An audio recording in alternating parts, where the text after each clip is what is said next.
Let's move on to something completely different. Did you see it last night? I love this episode, Love Island, the infamous Meet the Parents episode. But I have to say, for some of the islanders, they were anything but their potential in-laws type on paper. So, what are you thinking of Adam? I'm not buying it. You know. Oh. I'd like to say I'm sorry. What are you sorry for? For Cassie and more. Oh, so you know? Yeah, I know. You know? Yeah, I do know. What was all that about? He's not cleared in my eyes either. Obviously, to hear that he's not got my mum's full approval, it is, like, upsetting, but it's, like, expected. Oh, I felt a bit for her. Did you feel for her? Because when her mum was being like... She would. I thought of Brenda. I was like, that's Brenda, like that. Well, yeah, but when it came to me and my daughter's boyfriend, I had loads of questions that I was just going to sit him down and grill him, and I know she was nervous and worried about that. Well, and then when he came in... Funnily. No, but when he came in, I was like... I was just lost and blown away with how gorgeous he was and how cute he was, and I was just like, oh, my God, isn't he lovely?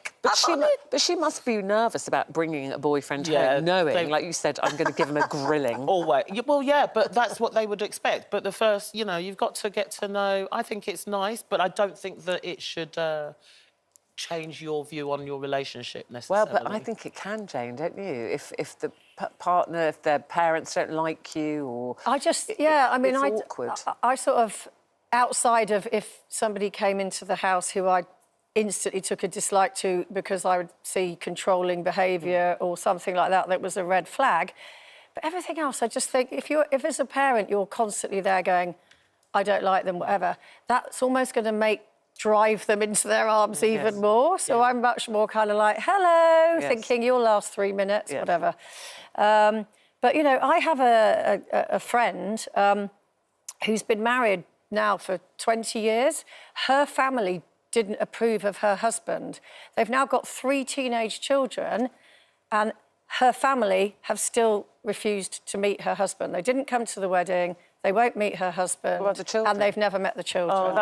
Isn't that a loss, though? That's a great loss. It's just what? Did you have to seek parental approval if you had a boyfriend? Well, here's the point. Back in the day, we did exactly what our parents told us to do or expected of us. I wanted to please my parents. I loved my parents so much, and I had a great upbringing. And yet, you know, in my late teens, I fell in love with my first husband, and it turned out that he was a Catholic, although I kept saying to my dad, he's an English Catholic, not an Irish Catholic. There's a bit of a difference. And I'm a Protestant, of course. And my dad actually just said, well, if you do decide to marry this man, because it was at that stage, he said, I won't be able to come to the wedding. Now, I did gulp at that, but on the other hand, I did understand and love my dad so much. He was very strongly principled. I knew that. And, what about your mum, though? Did that mean in those days, you see, you did, in a way, what the man of the household said. And in the end, my dad and my mum, he wouldn't let her come. And I heard afterwards from a neighbour that she wept the whole day. Oh. But he allowed my sister and my brother to come. But so it was a bit of sort of double... How did you feel about his decision? Because I understood my dad's principles so much and because I loved him so much, I kind of, in a weird way, understood it. And I was happy, and we had a very happy day. And later on, he did say, by the way, if you do marry this man, from the minute you marry him, he will be like my son.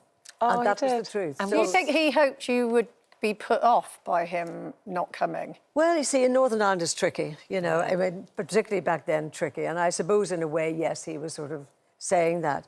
But at the same time, many journalists have said to me afterwards, well, did you despise your parents for that or hold it against them? Do you know, I never did, because I loved them and I respected them. But they did accept your husband, very much so. They loved him like a son. And so... So that must have been, then, about what everyone will think. It's of course. The optic, isn't it? Like, they couldn't go through. It's like, you know, when Syra was on the show, she talked about, remember she took Steve home? Yeah. And her mum did this great big show of like, oh, just being awful, because she didn't marry a Muslim man. Yeah. As soon as they got into the house, she was like, hello, Steve, we like a cup of tea.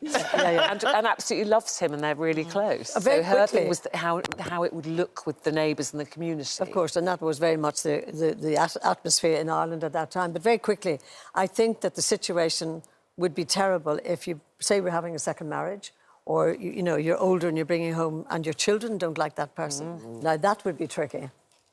Fortunately, my children loved Stephen, so I was lucky. Everyone loves Stephen. Well, interesting. Yeah, very interesting. So, Love Island, the final Is it tonight? Yeah, it's tonight, isn't it? It's tonight. By the way, Lost track I of know my nothing days. about Love Island, so if you at home think, what are they talking about? That's it. No, but listen, it's good. The final's going to be good. Should I watch it then? Yes, you should watch even if you just Have you watch got the a favourite? final. Am I allowed to say? don't Am I know. allowed? I've got to remain I think we're all going to impartial. say the same thing. So who's going to win? I think Ekin-Su and Davide. I think. We'll see tonight.